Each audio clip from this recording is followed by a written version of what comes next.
you that has no topic and no script. I always look forward to it. I know. So, Jonathan, tell us a little bit about yourself. Okay. Well, how much you want to know? I was Well, born in San a Francisco in short introduction. We're not going to start from when you were 2 and then when you were 5. Well, I'm living in West LA, as you know. Grew up all over the world. Born here, but grew up in China, Spain, Italy, and different parts of the U.S., Las Vegas, New York, and spent my life traveling. So now, as of about 12 years ago, positioned here, started in the industry about, well, I'd say 8 years ago. I worked retail when I first got here.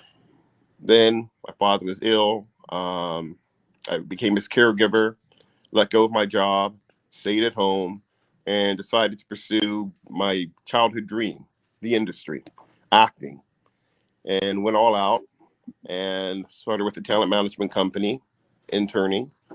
Then I got into casting, acting, auditioning people. From there, I went to producing, writing. I've always been writing. I'm working currently on 3 different projects as far as a writer. As a producer, I'm still working. Well, with COVID now, everything's on hold, but I'm working on a dance musical. Let's see. I have a role coming up once COVID dies down, lead role. Meanwhile, juice company. I'm working as a sales manager for about 2 years now. Part-time work in the beginning. Now we were up to about 5 days a week, and then when COVID hit, I'm down to 2 days doing home deliveries only. And then we started going into businesses again about a month and a half ago. And as of right now, everything's shut down. However, they remain open under the radar. So I continue to do juice company while working industry. And believe it or not, I just got a job for the month of December, or beginning of January. There's still jobs out there working for the OC Fairgrounds. I'll be an attendant for a drive-through Christmas extravaganza. So that's pretty much my world right now. Okay, well, I will tell you, I was taking notes. There's so much to talk about in just your introduction. Number one, you said you lived in China, Italy, like other nations. What do you think? Because you've been there. That's your experience. Compared to how United States is handling the whole COVID, what do you think it would have been like if you were still in Italy or China dealing with the COVID? Your comparison. Wow. I'm actually in touch with people in both countries. I'm still talking to people in Spain and China and Peru and getting updates on how they're dealing with the situation. It's very different. Spain always has been in lockdown. People barely leave their homes. You said always in lockdown, like since March of this past year.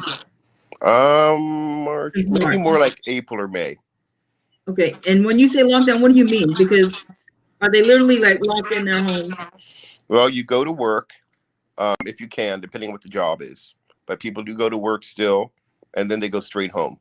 They only leave their home basically to get groceries or necessities, and then back to home. They avoid gatherings. They avoid going out in the street. They don't go out and party. They don't go to restaurants. No movies, nothing like that. It's just home, work, and groceries. So it's been that way. How is that different from us here in California? Because I don't think I've been to a movie since March.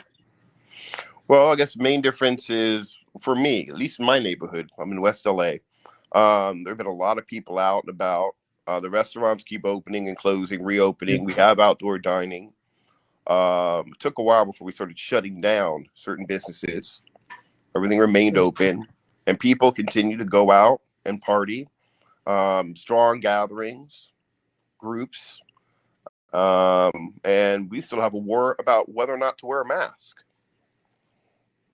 We have people out Let me there. ask you this. Uh-huh.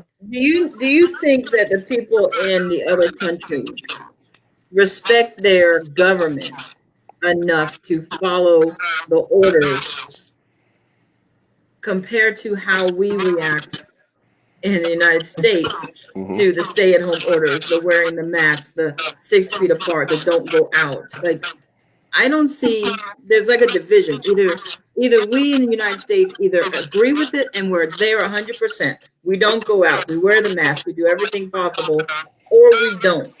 We're going to do as we want. We're going to appear to follow the rules, but we're not. We're doing it, any way we can. We're living our life like we want to.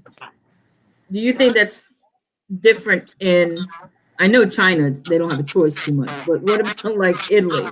Do you think that they have more respect for their government? Um, I think Europeans in general have more respect for their governments, but their government is different than ours. Even in Europe, it's a united government.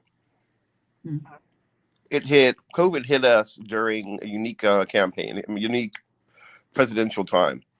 So having Donald Trump in office, who basically rejects masks, as we all know, he even pokes fun at people who wear them. He's had people, media come up and he's told them, "I can't hear what you're saying. Take the mask off." His rallies, no masks worn. So that's leadership there. Bad leadership. So then you have the Senate, the division within the Senate, Republicans, Democrats fighting each other over the masks and taking their stance. So we're divided. So now that means the Yes. American people will be divided. Those that want to support Trump, no masks. They're making a statement. And those that are Democrats, I don't think you could. I want to be very careful not to put everybody in that basket.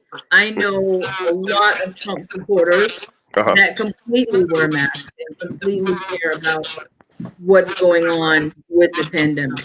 I don't think we can lump everybody. Biden supporters wear masks, Trump supporters don't. So I want to be not careful. 100%. I agree we can't do it 100%. But when you're watching the news and you're watching live these rallies, what's going on, and you notice, but barely anyone's wearing a mask, it says something. And let me ask you this. We're going to segue because I think it's important. Mm-hmm. Entertainment. You're part of the entertainment industry. Mm-hmm. At first, the entertainment, there was no shows, no new recordings, no new shows going on, right? Right. But then, about a couple of weeks ago, there were shows that showed COVID, like all the medical shows. They had the COVID masks, they had the gear, the PPE, and they were doing their show as if it was COVID, inside a COVID pandemic.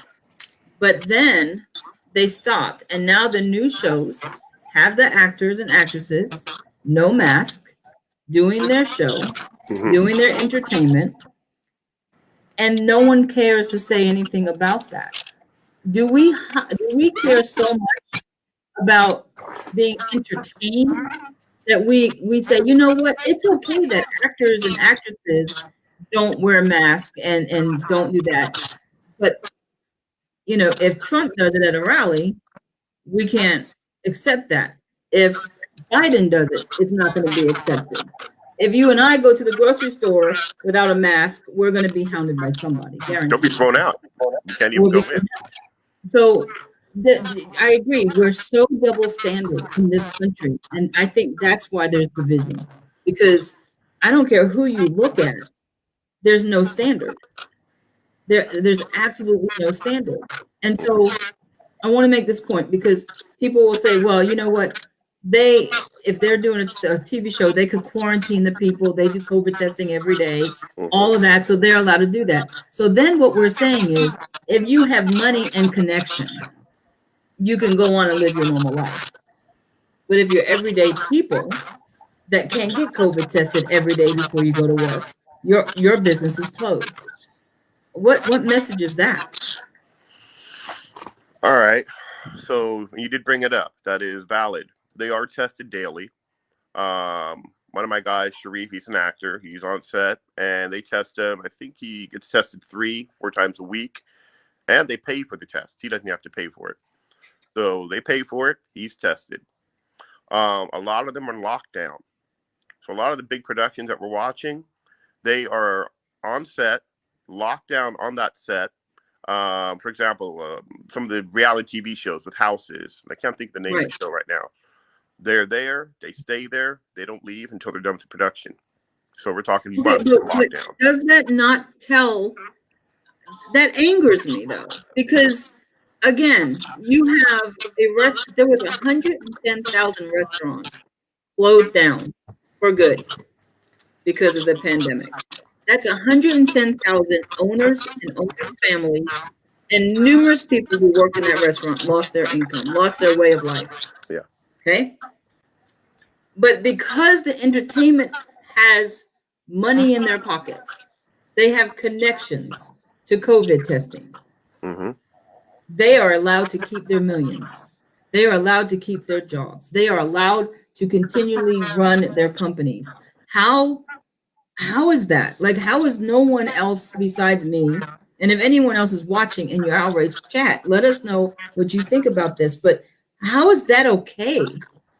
I don't understand how we as American citizens will sit back and let all of our constitutional rights and our freedoms be challenged when the wealthy continue to do what they want to do. I'm going to make a guess on it. There's a lot of ways to look at it. But one, being at home, yeah, we have delivery, we have curbside pickup. At least we're still able to get what we want. They're trying to keep us at home. Okay. Well, what are we going to do at home? What's the number one thing that people do? And they're here to unplug and relax and keep people calm? Television. So at the same time, the flip side to that is people at least are getting something to keep them. Yeah, they could play backgammon and they could have chit chat and read a book, but we're still providing them constant with something to keep people at peace, to keep them calm. So you think that's why people don't care? Because I guess it's anything they can get. You know what? Give the mom and pop stores COVID testing to test their employees before they go to work. Mm-hmm. Give normal people, everyday average people, the same privilege that you give the government and the entertainment industry. Now that's in a crazy world, because I know that's not going to happen. Right. But when you got something so severe, you have actresses who make millions of dollars, actors make millions of dollars, producers, directors, and they're still able to work. Now, are they doing it for free? See, because then that would be a service to the community.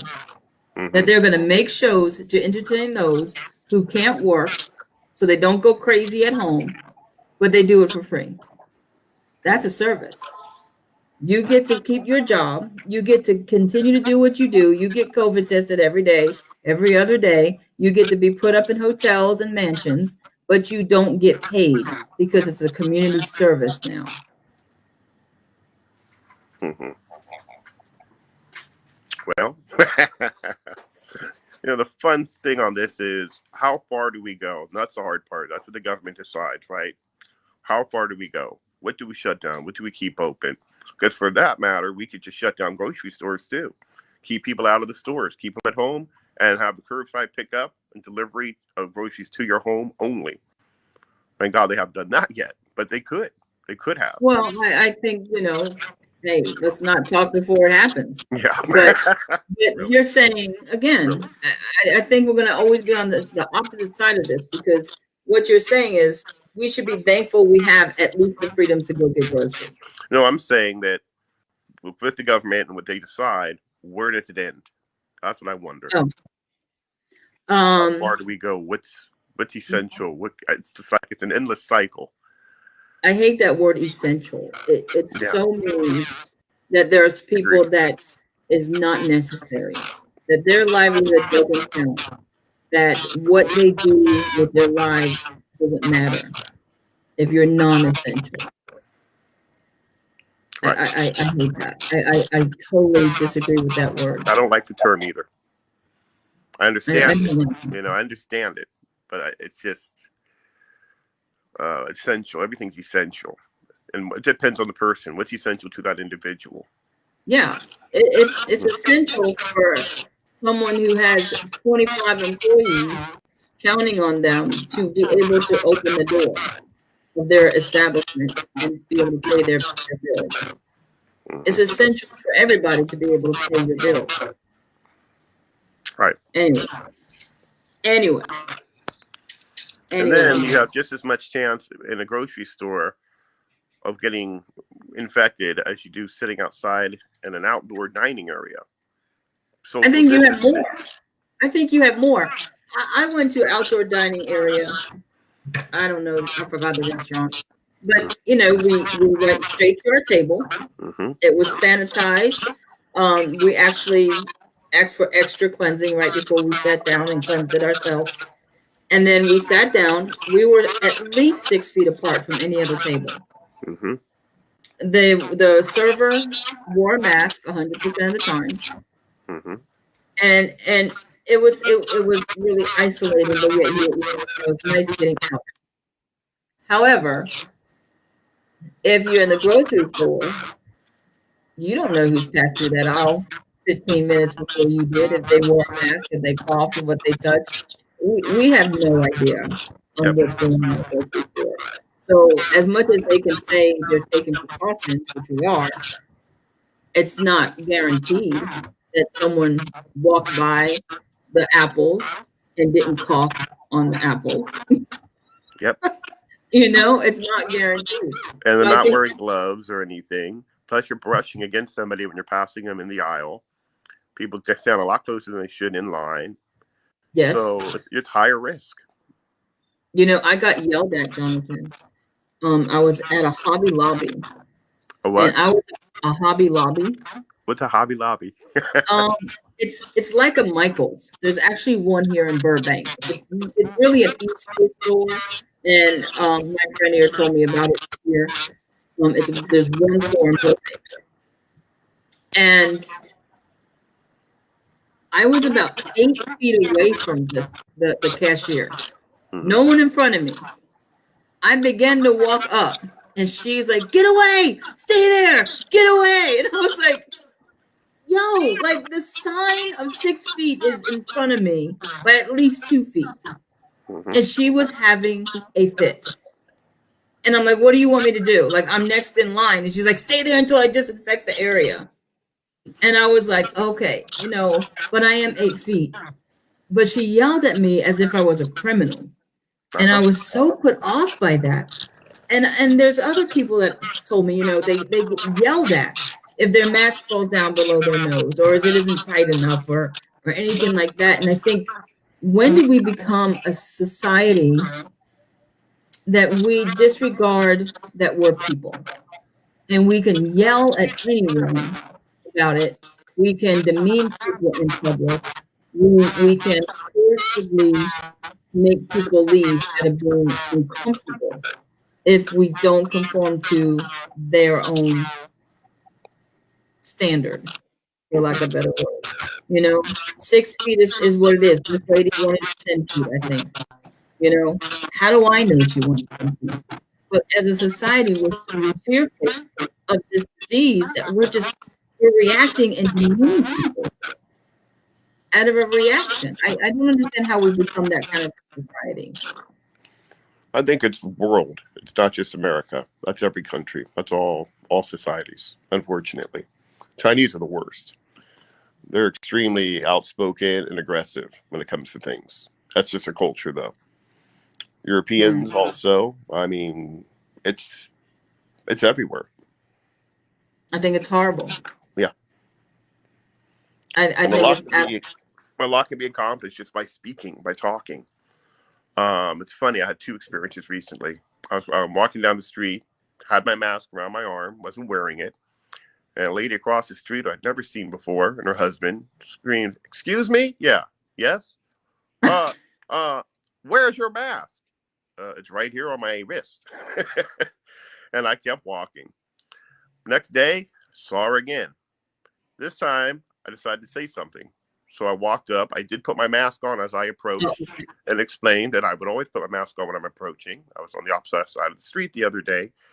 And it ended up with us very pleasantly, exchanging names and becoming friends. After that, every time I see him, I put my mask on, we wave to each other, but it could have gone a whole other direction if I decided to be somebody aggressive and yell at them or say, mind your business. I could have said anything.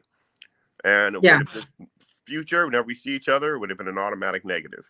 Instead, we turned it into a positive. And people can do that. That's a really good point. I'm going to do something. Tell me if you can hear me. I'm getting so much feedback today. Let's see if that changes it. I don't know. How's that? For me, perfect. Me too. Echoes down. Pretty much. All right. So, you know, I like the fact that you took the time the next time you. No, it's not. All right. Let's check. Yeah. Yeah, there's so much feedback. What it is. It's not just we're gonna go power through it. I don't know that it's gonna affect anybody but myself. I'm talking about sanity. But you took the time the next time you saw them to explain, hey, you know, I wouldn't do that. I'm not encouraging I'm on the same page as you are, pretty much. And that, you know, you never know what's going to happen down the line. Like you said, we don't know what the next phase of anything is at this moment. You now have someone that you know, another person in your community that you can help and that can help you if need be. But it's that gentle, what's the scripture? A gentle word turns away wrath. You know, a soft word turns away wrath. And I think it's important for us to remember that. But, you know, don't act in fear. That initial fear makes us violent in our words or in our actions.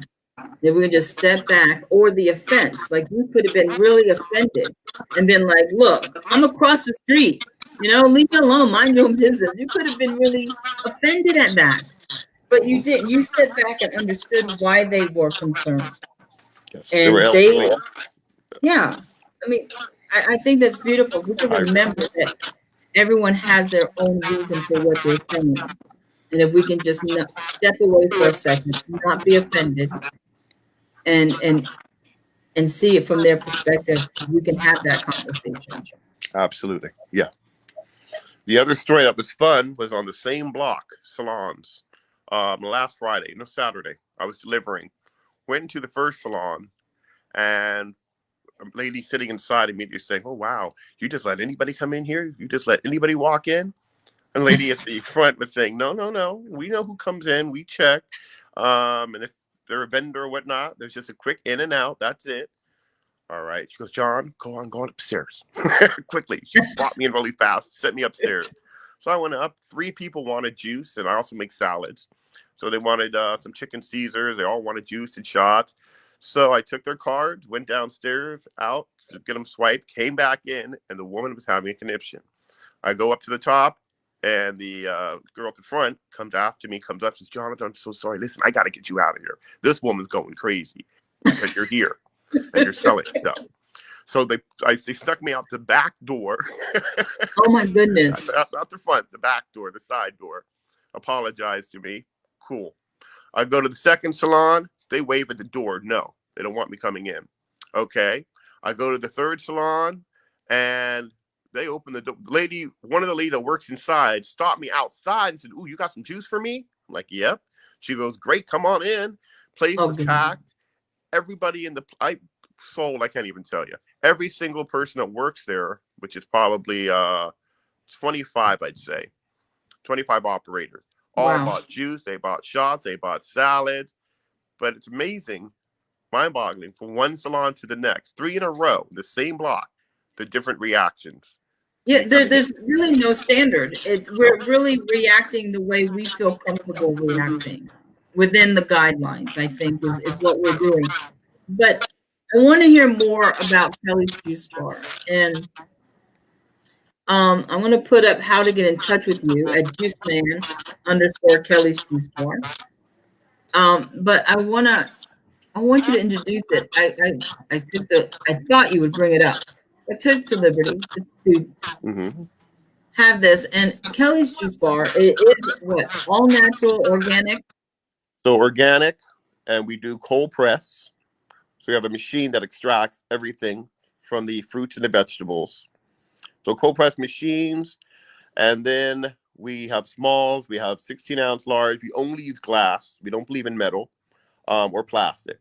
So we use glass bottles. We also have wellness shots and salads. So the wellness shots and the juices target everything in the body from arthritis, inflammation, joint pain, heart, cleansing the blood, kidney function, liver, energy.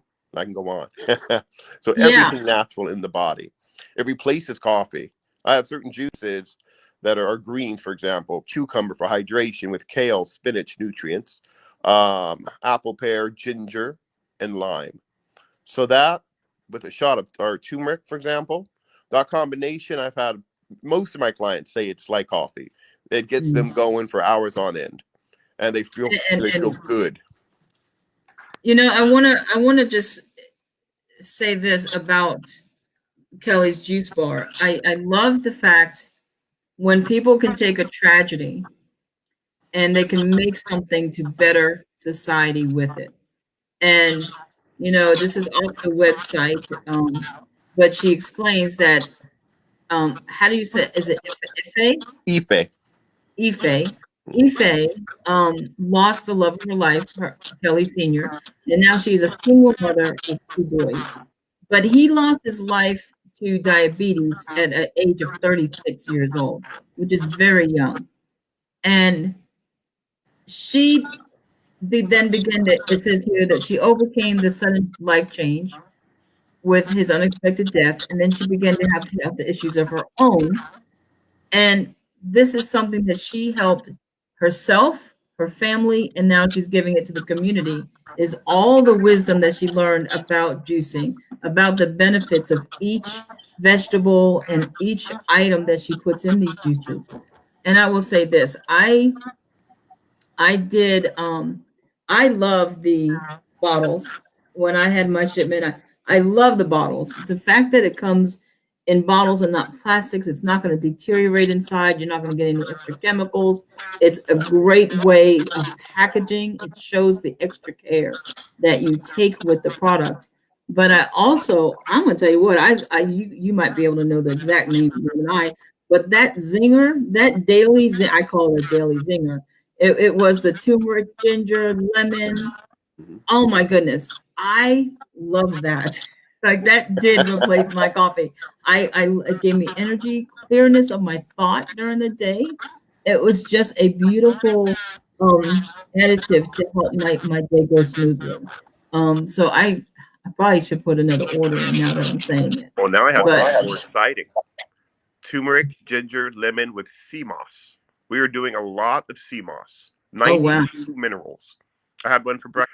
I was feeling kind of groggy, a little lethargic. I took one of those shots, started walking. Within 10 minutes, I was just going. And we're not talking shots like needle shots. We're talking 2 small ounces. 2 ounces of juice. I just want to clarify that if you don't like needles, you can still do Kelly's Juice Bar because it is just a glass shot, not a needle shot. And I got this off the website as well, Jonathan. It talks about how athletes, seniors, and kids can all benefit, as well as the average age person. And it's interesting for kids because people don't think kids should do this, but carrot provides vitamin C. The juice of the green provides vitamin B complex, and that you just give a kid. They might not sit down and eat tons of vegetables, but you give them a little glass of juice once a day. That their immune system's being boosted. They're being given the nutrition that's not even in the food. So you can cook food all the time, but that nutrition isn't getting in the food. So this is a great additive for all the kids. And the kids love it. The pineapple pear, pineapple apple, the watermelon, apple, lime. It's sweet. It's rich. It tastes wonderful. That's one of the key things that makes our juice different. It's we don't add any water. There are no preservatives. The combinations she make are perfectly balanced. So every single juice that we do tastes wonderful. Oh wow, that's Yeah. good. And you know what? My last thing. I had fun with a little bit every time. So here's a picture of you, Jonathan, with one of yours that a client, one of your Mm-hmm. clients. But Oh, you have law enforcement. Yep. retired professional athletes, football, the NFL players, NBA players. You have, it's not a new business. It is something that has been founded, and you do have a great clientele that has spoken up and said how much they appreciate the product as well. So, you know, with all this COVID going on and just flu season in general, this is a great way to boost your immunity. So reach out to Jonathan, you know, at juiceman underscore Kelly's Juice Bar, or just Kelly's Juice Bar on the website. It's in the greater Los Angeles area, all over LA.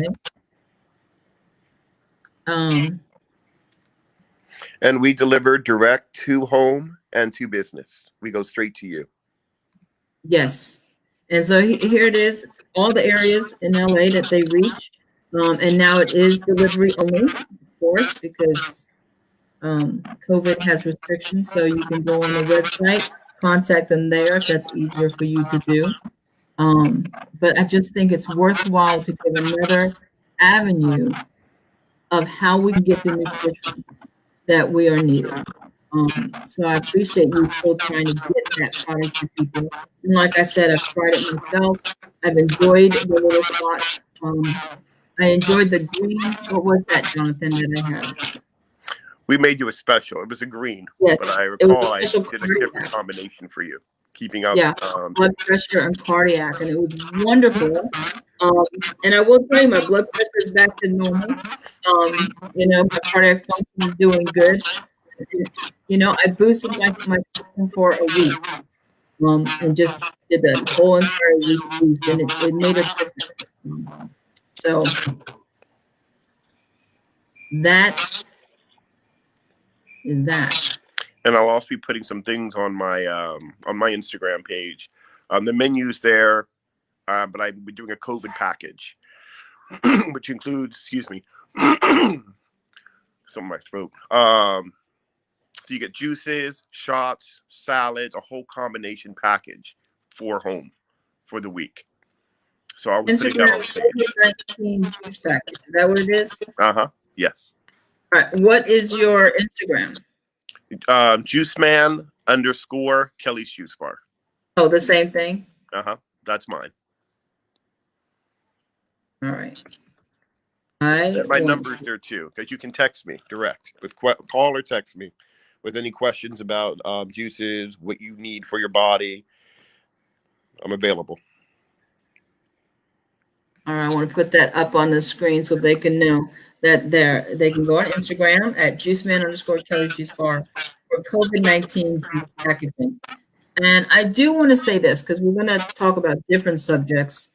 Some of the things that we talk about here today with Jonathan may not represent the ideas or beliefs of Kelly's Juice Bar. It is two separate things. Why we want to promote Kelly's Juice Bar, because it is so beneficial for us to do that. We might say something that does not reflect the beliefs of the establishment. I just feel like we need to do that. We don't want anybody yelling at Kelly, you know, saying, wait a minute, Jonathan and Melanie said this. It's not part of that. So what else do you want to talk about today? You know, something I want to talk about is, you said that there's still jobs out there if people are looking for fast, you know, work that they can get in spite of the COVID, essential jobs that they're allowed to have. So with all the shutdowns, I guess people don't think that they can get a job, but there is seasonal work still being done. Yeah, there is. See, I was lucky. A friend of mine told me about it because he's been doing it for years, and that's the fairgrounds. So even though Disney shut down, a lot of the amusement parks are shut down, there's a loophole. Always a loophole. A lot of them are doing drive-through only. So that way people still can do something fun, still have some entertainment, do something as family. But also it provides jobs. People are able to still work. So that's one example. The fairgrounds, places like it. Then, as you know, grocery stores are still hiring. Amazon and delivery and all of that is still going on. Uber's still going on. I mean, there's still work out there. That's a good point, because I don't think about things like that. You know, everything you said, I don't think about, oh, they're still hiring. I think everybody's closed down. So that's a good point to say. Delivery is a big one. And I know Amazon and Google, I forget what Google's doing, but they are hiring. Okay. Volume. They're looking for volume. These deliveries are huge right now. When you say Google, what does Google? I'm trying to remember. I just remember that they were hiring. I can't remember what for, though. Okay. I have to look it up. I forgot. So if you're in need of funds because you either lost income to COVID or anything, you can go to Amazon and apply for a job there. Local grocery stores to deliver food. And stock. There's people to stock. Okay, well, if you go to my grocery store, there's nothing to stock because the shelves are empty. What is that? You know, I think because the lack. You know, my grocery store was stocked wonderfully until the day after they said you can only get 2 packs of toilet paper per person. Once they put that in, the signs to please limit to, there's no more toilet paper. There's no more paper towels. There's no more napkins. There's no more sanitizer. It's like, why put the signs out there? Because everyone was doing fine just the way it was. But then you cause a panic. You cause the lack because you make people think, wait a minute, if they're limiting, I have to get it before it runs out. And I was talking with a friend. I said, you know what? I have 5 people in my family. I should tell everybody to go to the store separately and get 2 packs of toilet paper. That gives us 10 packs of toilet paper. But that's what people are doing. It's a joke to me, but I think people are really doing that because why is there no toilet paper on the shelves? Yep, people were hoarding also. Before the sign came out, everyone was hoarding. The sign came out, and then everybody's on the run. And then they're jumping stores. So once you're finished with that store, next door, and you start. Don't give ideas. Do not give ideas about that. I've like 4 or 5 stores, all within a 1 mile radius. See how many I can hit. Jonathan, why waste the gas? Good way to spend the day. You go in, get 2, come out. Go back in, get 2, come out. You know, you don't have to waste the gas going to different stores. Just keep going back and forth. True. Or you bring the whole family and each one of you grab 2. That was my idea. Yep. That was my idea. I mean, we laugh about it, but it's not funny when you run out of toilet paper. Yeah. In March or February, April, I was one that found myself without toilet paper. And I'm like, there's no toilet paper anywhere. We drove an hour out of the way to try to find toilet paper. There was no toilet paper anywhere. I was thankful my son, because I didn't even bother to tell him, hey, you know, do you have toilet paper? I didn't even think to ask him about that. Well, he called me. He's like, what are you doing? I'm like, I'm running around trying to find toilet paper.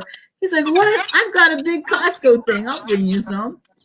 But I didn't think to ask him. So thankfully he had enough. Then he, you know, of course, gave us some toilet paper. But why are we starting this mentality of panic?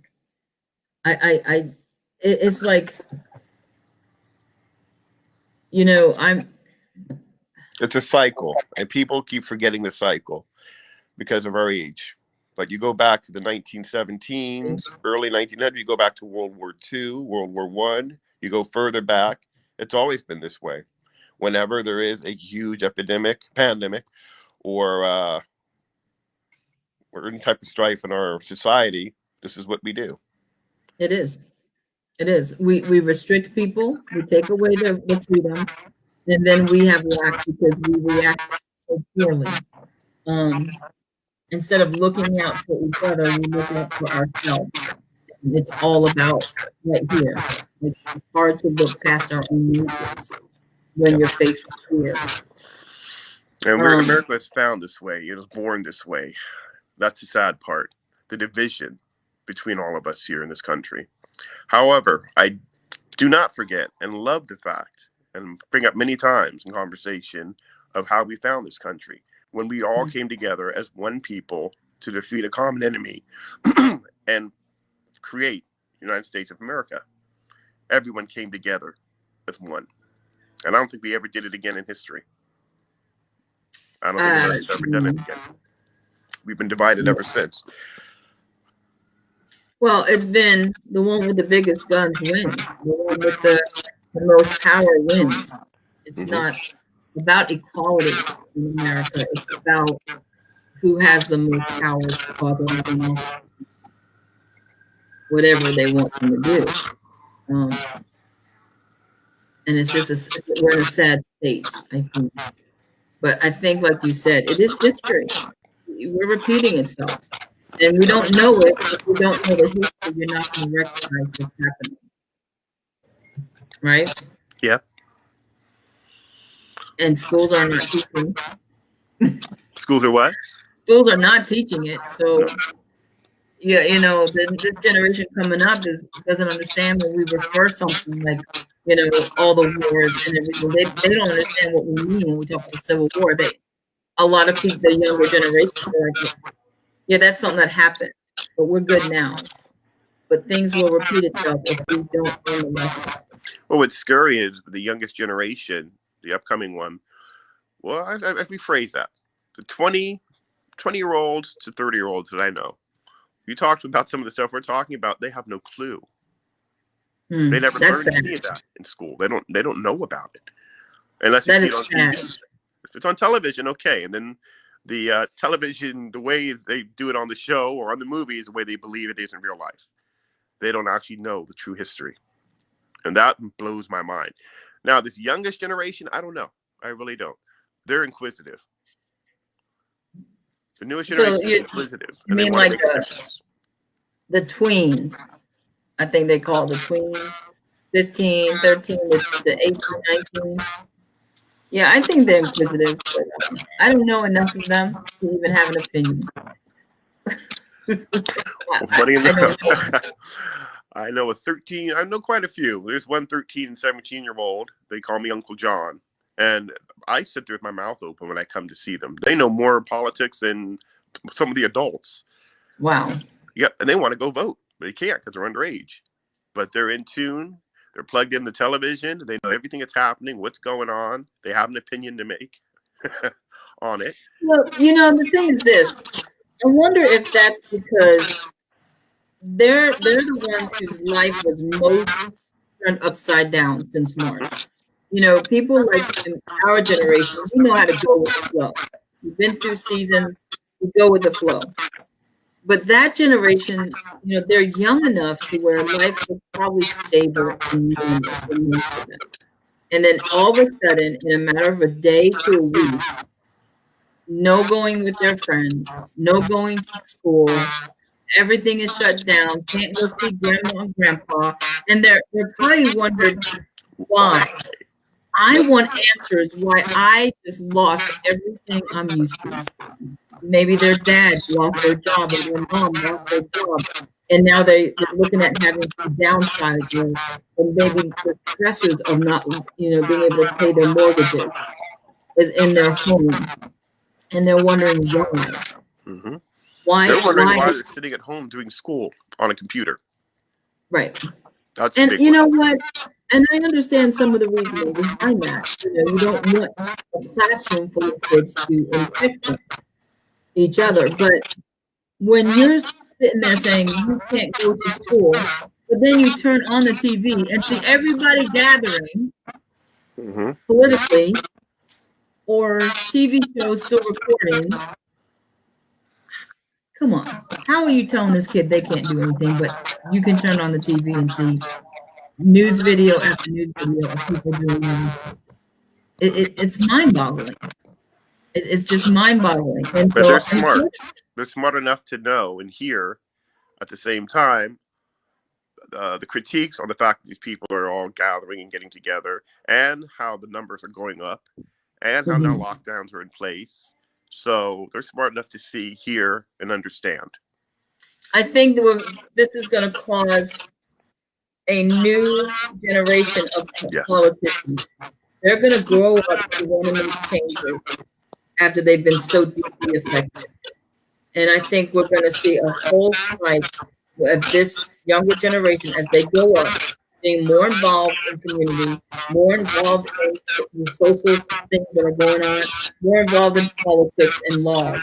Yep. And I think that's a positive we can take from this, is that it is going to breed a new generation that's going to raise up and say, you know what, we care. This is our world, this is our life, and we want some control in it.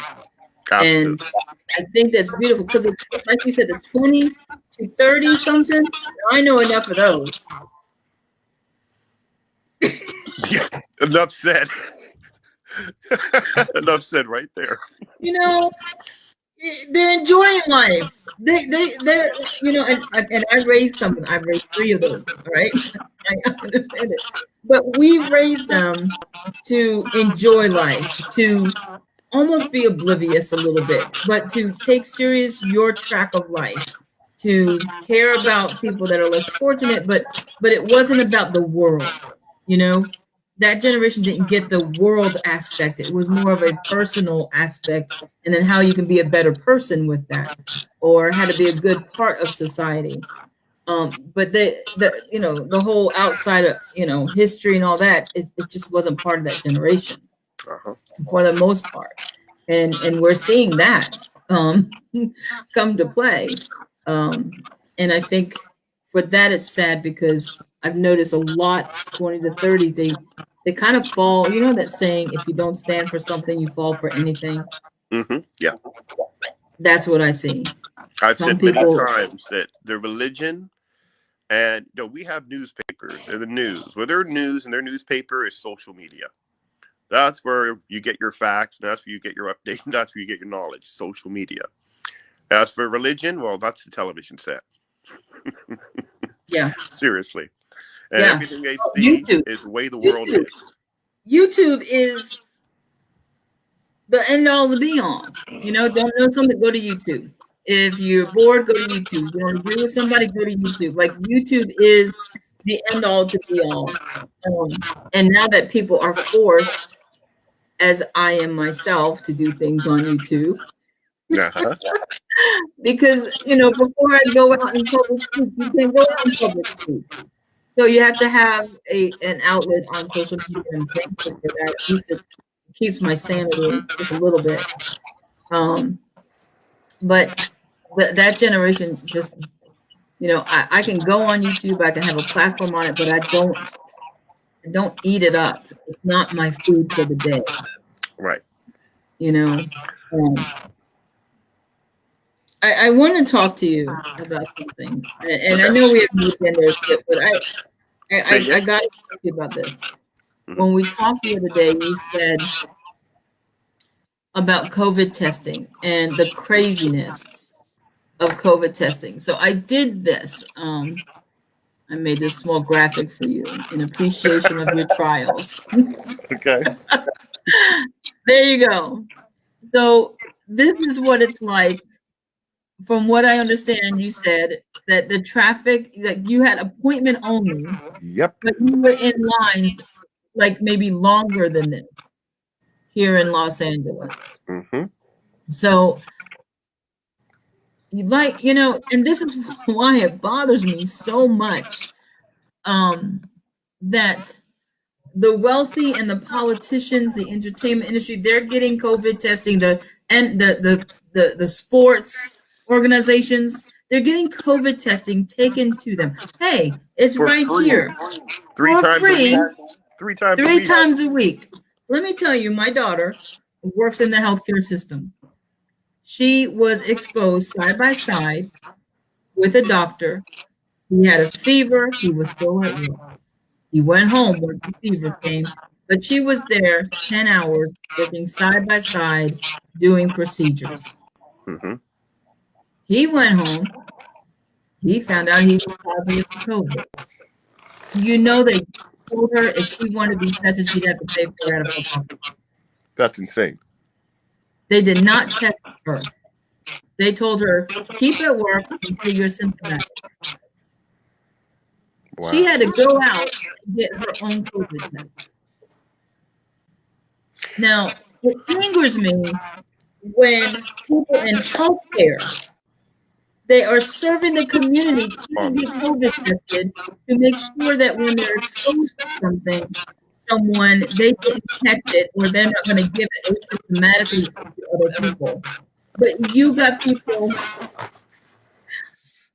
you know, Well, you know what I'm saying? Let me add to the fire. Let me add some fuel.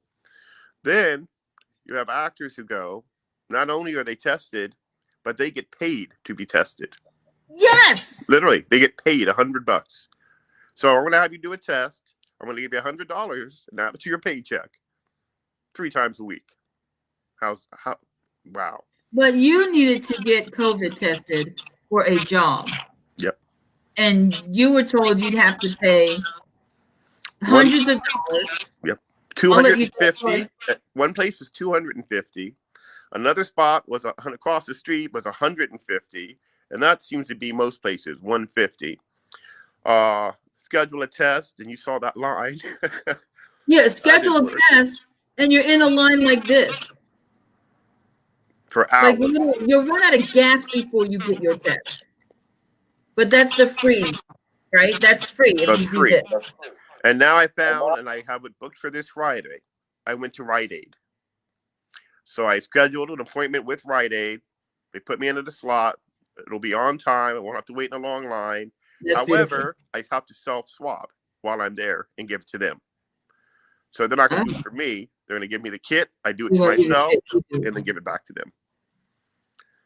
Well, that works.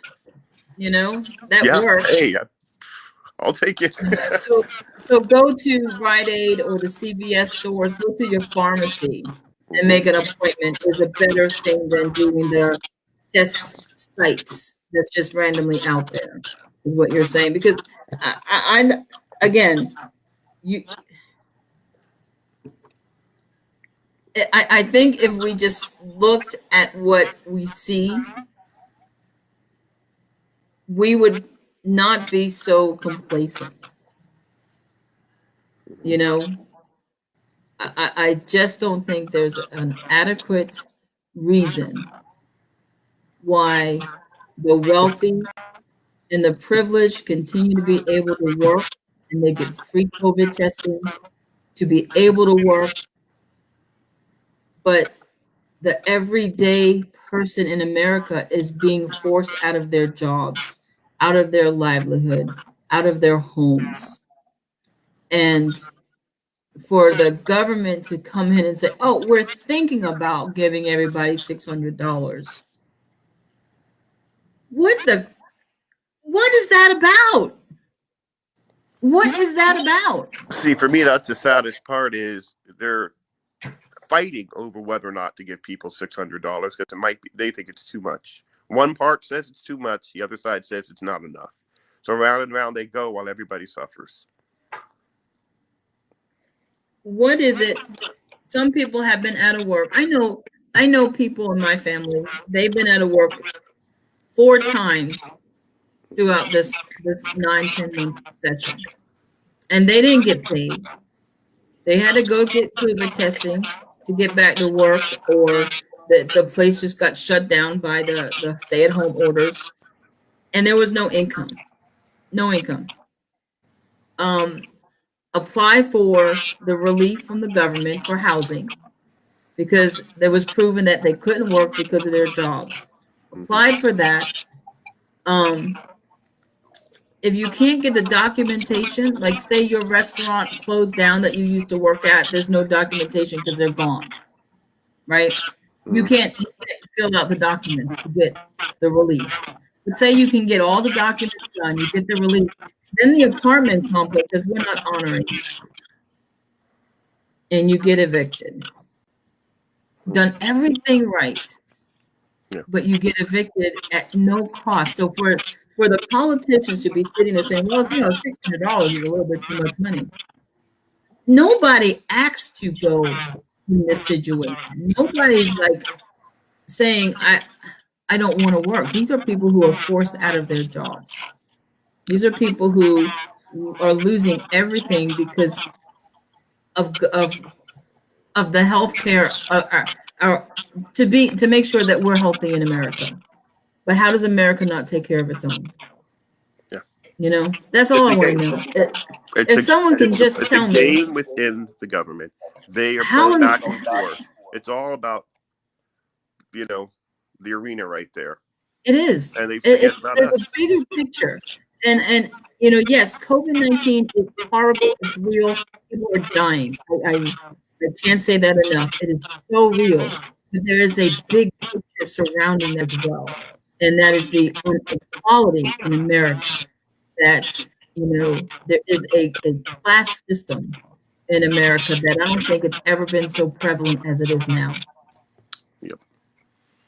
And I will tell you, one thing I loved about China, as I always said, that when I was there, it's what I felt America should be like.